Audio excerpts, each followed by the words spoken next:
perspective and understanding that everything I have is a gift of God and that I'm going to leave this world. So my question is, for my own mind and my own heart, is this: what is the best use of what God has entrusted to me? I'm not an owner, I'm a steward, I'm a manager. That's literally what the word steward means in the New Testament language, is a manager. I don't own anything. I am owned by God who redeemed me through His Son, Jesus Christ. I am simply a steward of whatever He gifts me with. The question that should dominate my mind as I come to verse 20 is this: my life is brief. You've entrusted me with this. How do I use it to honor and glorify You?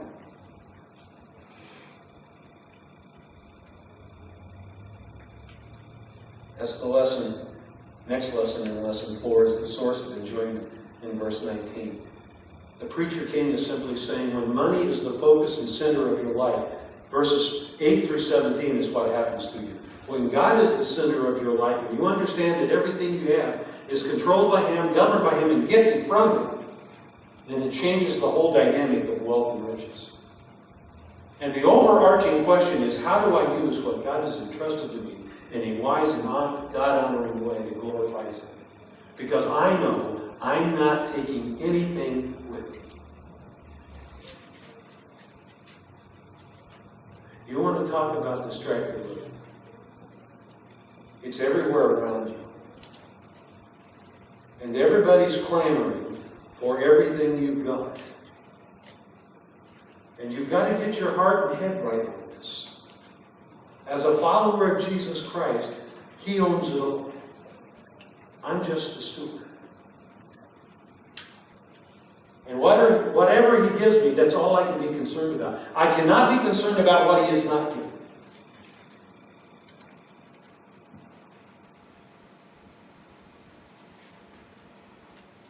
What leads to a better way to live is having the right source of enjoyment. The preacher king in verses 18, 19, and 20 takes the same wealth, and he says, when you put God into the equation and He becomes your focal point, and you're more distracted with God than you are with wealth and money, then you'll be able to enjoy life a whole lot more. For he will not often consider the years of his life, because God keeps him occupied with the gladness of his heart. The final lesson in lesson 4 is look closer. Look closer. The last picture I want to show you this morning. Did you see that in the first picture? Go back to the first picture.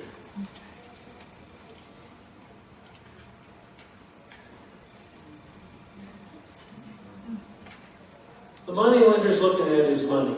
The wife is looking at the moneylender's money. You see that little round circle at the bottom of that last picture? What do you see in the picture?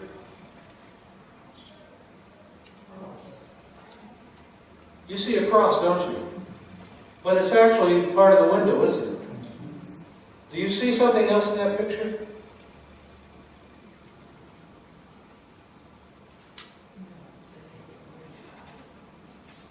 There's a man.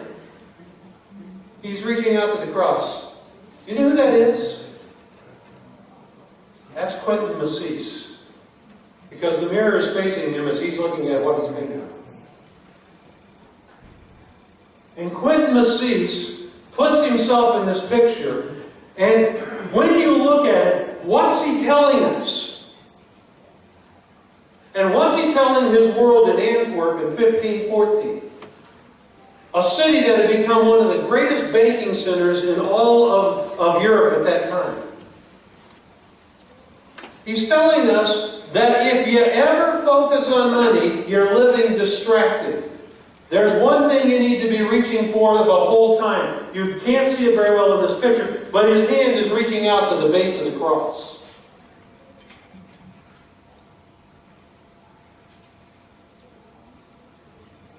If I have money, am I a sinner because I have money? No.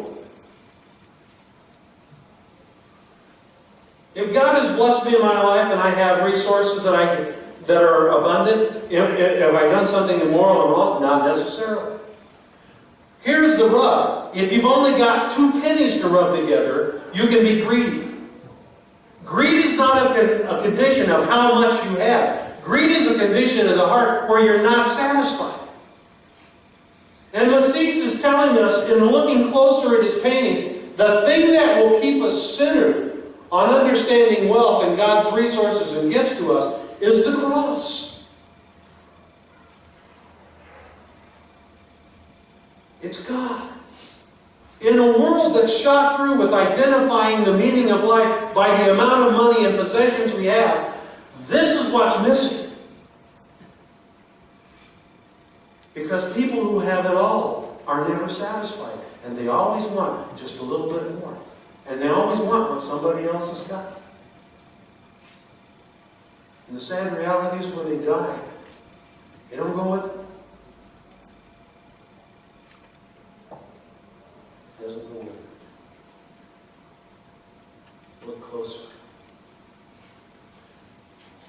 The preacher king simply in verses 8 through 20 tells us to look closer at our own God.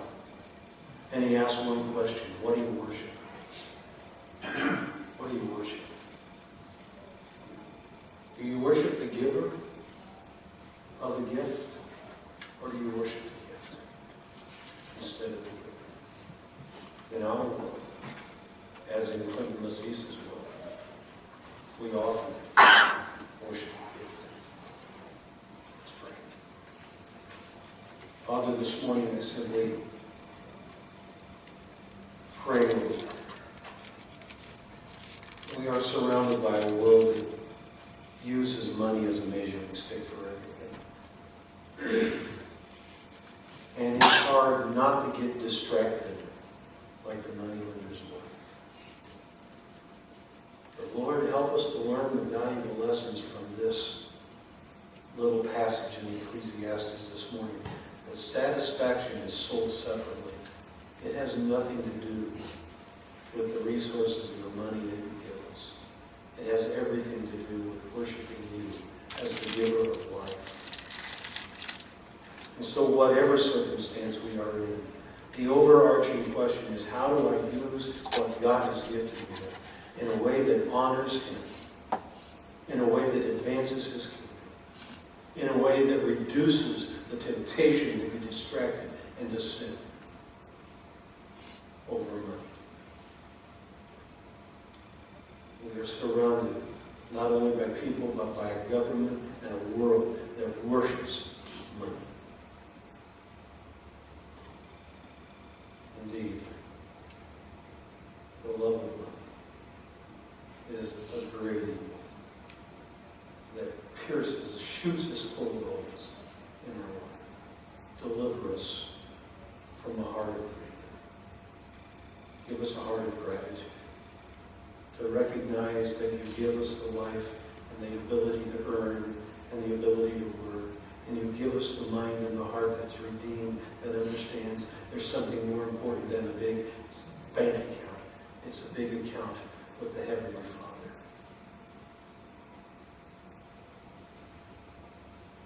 You challenge us not to lay up for treasure for ourselves here on earth, but to make our investments eternal. May we be wise in God's centered in our lives. In Jesus' name I pray. Amen. I'll be here afterwards if you have questions. Thank you for coming.